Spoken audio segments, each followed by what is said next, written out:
nggak bisa Kita dibiarkan. negara Bhinneka Tunggal Ika, Pak. Oh iya, Jadi kalau nggak datang, ya jemput masalahnya. Ini Pak wilayah saya, Pak. saya Ada tetap tugas saya menjaga stabilitas wilayah, saya Pak. bilang. Menarik ya, intimidasi yang didapati oleh Habib Bahar bin Smith di kediamannya. Diintimidasi oleh seorang jenderal TNI bintang 1. Katanya ini identitasnya kita belum ketahui ya, siapa pelakunya ini. Yang jelas tindakan itu sangat salah ya, karena sesuai dengan apa yang kita ingatkan kemarin. Tugas kita kan mengingatkan ya, 8 sumpah TNI itu wajib TNI itu ada 8 ya. Nah, salah satu diantaranya jangan mengintimidasi dan menakut-nakuti rakyat. Nah, apa yang dilakukan oleh Jenderal TNI itu udah bagian dari sponsorship barangkali ya. Ada yang mensponsori seperti yang saya duga kemarin. Barangkali ini karena apa ya, proses terhadap pidato, ceramah atau apapun yang disampaikan oleh Habib Bahar bin Smith yang ngegas, keras ya, dan tegas begitu ya. Kalau tidak ada sponsor, tidak akan dilakukan tindakan cepat ini oleh kepolisian, ataupun yang dilakukan tindakan gegabah dan lucu seperti yang ditindak oleh TNI ini. Jadi kalau sudah datang mengancam-ngancam, bawa pasukan begitu kan, walaupun tidak banyak, itu artinya sudah menyalahi aturan. Mereka tidak tahu dengan tugas-tugas pokoknya ya. Mereka kan pengaman teritori ya, bukan merecoki apa yang terjadi di dalam teritori itu, kecuali apa yang terjadi di dalam teritori itu mengancam objek-objek vital negara, itu baru boleh TNI turun tangan ya kan. Misalnya ini Habib Bahar bawa santrinya mau merusak kantor gubernur ya kan, fasilitas vital di wilayah itu, lah itu boleh TNI turun. Ini kan tidak ada. Nah, jadi makanya kita heran ya, ada TNI yang jualan jargon NKRI harga mati ya, Bhinneka Tunggal Ika. Itu jargon-jargon yang dulu diteriakkan oleh PKI di zaman Bung Karno dulu, sampai sekarang masih dipakai ya. Jadi itu anasir saya pikir. Jadi makanya saya sebut dengan hijau semangka ya. Di luarnya saja yang hijau itu. Kalau di dalamnya kita tidak tahu ya, merah biasanya. Merah itu dalam arti ya kelompok kiri ya. Kelompok kiri, komunis, dan PKI. Jadi bisa kita duga seperti itu karena mereka tidak tahu apa itu NKRI harga mati itu. Dulu ketika zaman kemerdekaan ya, perjuangan kemerdekaan waktu kita masih dijajah oleh Belanda dan sekutu waktu itu, tidak ada teriakan NKRI harga mati. Belum ada Indonesia ini, Bung.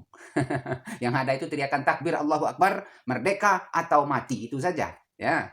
Jadi kalau ada TNI, anggota TNI atau oknum TNI yang teriak-teriak NKRI harga mati, wah itu kacau logikanya. Artinya mereka ini tuna intelektual ya, perlu diasesmen lagi, perlu dilakukan tes wawasan kebangsaan dan diajarkan PSPB, itu pelajaran sejarah di zaman Orde Baru yang diwajibkan oleh Pak Harto di setiap sekolah-sekolah. Dan anehnya sekarang kan orang untuk masuk anggota TNI, untuk jadi anggota DPR, untuk menjadi pejabat negara, untuk jadi PNS, tidak ada litsus ya, tidak ada penelitian khusus atau penyelidikan khusus waktu itu ya, untuk memilah dan memilih ini siapa-siapa orang yang menjadi anasir-anasir komunis ketika itu. Nah sekarang kan sudah masuk ya, memang sudah lumpuh ini negara oleh komunis. Nah itu salah satu tindakan-tindakan intimidatif seperti itu, ancaman-ancaman teror ya, khas-khas yang dilakukan oleh PKI di masa lalu, seperti yang didapati oleh Habib Bahar bin Smith. Anehnya ya, ketika ada ancaman di Natuna, ancaman di Papua oleh KKB untuk separasi ya, untuk memisahkan diri. Di Natuna ancaman oleh Cina ya, mereka berteman, mau dipeluk-peluk katanya kan. Itu dari mana logikanya seperti itu? Ada yang TNI, anggota TNI yang tidak terbakar, darahnya tidak mendidih seperti si Dudung itu kan, melihat Natuna diacak-acak, kemudian Papua diobok-obok oleh KKB ya, bahkan anggotanya tidak sedikit yang mati, polisinya tidak sedikit yang mati, warga sipil tidak sedikit yang mati, berdarah-darah di sana. Nah mereka mau memeluk, mereka mau menghadapi dengan cara yang santun katanya kan ya, orientasinya pembangunan yang benar saja lah. Ini geram kita kalau kita mengamati situasi keamanan dan pertahanan negara seperti ini. Kalau model-modelnya TNI seperti ini ya, memang seperti apa yang dikatakan oleh Jenderal Gatot Nurmantio, kalau seandainya Indonesia ini diserang besok ya oleh Cina, paling kuat hanya akan bertahan 3 hari 3 malam. Tapi kalau TNI-nya kelas Banser seperti itu, Jenderal bintang 1 loh, kelasnya kelas Banser seperti itu, tidak akan bertahan sampai 3 hari, paling 6 jam. Ini Indonesia dari Sabang sampai Merauke itu sudah dikuasai oleh Cina.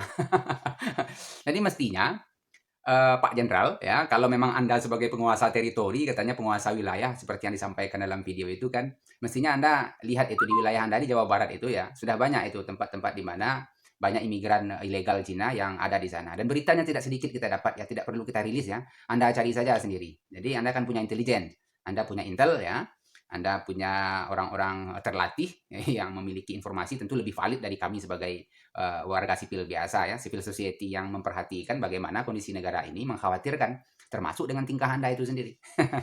Jadi di Jawa Barat itu justru banyak itu daerah-daerah yang sudah mulai ada yang ada kemarin penangkapan beberapa orang Cina tidak bisa bahasa Indonesia, tidak bisa bahasa Inggris ya, jangankan bahasa Indonesia, tidak punya identitas yang jelas ya, ada paspor tapi tidak bisa berbahasa Inggris masuk ya, sudah punya jadi petani dia di sana kan, masuk ke ladang-ladang teh di sana. Ini kan mestinya itu yang Anda intimidasi orang-orang seperti itu, bukannya desa atau tempat di mana Habib Bahar bin Smith membuat pondok pesantren ya.